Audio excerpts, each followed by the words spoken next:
періштелерден сұрайды дейді. Менің пәленше түгенше деген құлдарым Сейітжан қари мешітінде осындай сәрсенбі күні құптан намазынан кейін не үшін жиналып отыр деп. Сонда олар сені ұлықтап, сені еске алып жатыр дейді.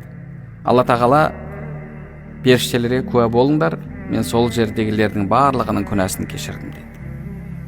Қараңыз, осындай зікір мәжілістері, білім мәжілістері күнәларымыздың кешірілуіне себеп болады.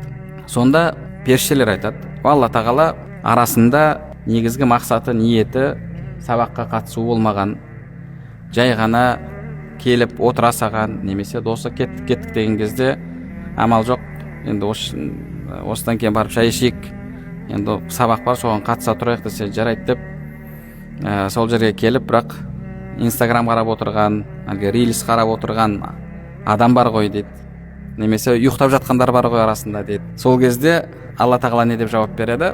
Хум қаумун ла яшқа бихим жалисухум. Олар сондай қауым, сондай жамағат, олармен бірге болғандар да бақытты болады. Сол жамағаттың құрметіне, көпшіліктің құрметіне мен оның да күнәсін кешірдім дейді. Қараңыз, осындай мәжілістерде сондай береке бар. Бұл берекені сіз онлайн сабақтан таппайсыз. Мысал ретінде да, онлайн сабақтан әшейін ертең көре салам, дұрыс, сіз мәліметті аласыз, ол жерде айтылған мәліметті аласыз, бірақ ол мәжілістегі берекені ала алмайсыз. Береке керек болса, онда осындай сабақтарда сол береке бар. Имам Ахмадтың сабағына 5000 адам қатысады екен. Имам Ахмадтың сабағына 5000 адам қатысады екен. Соның ішінде 500-і қолына қалам дәптер алып, айтқан жазып отыратын шәкірттер екен. Қалған 4500-і сол мәжілістің берекесі үшін қатысатын адамдар екен.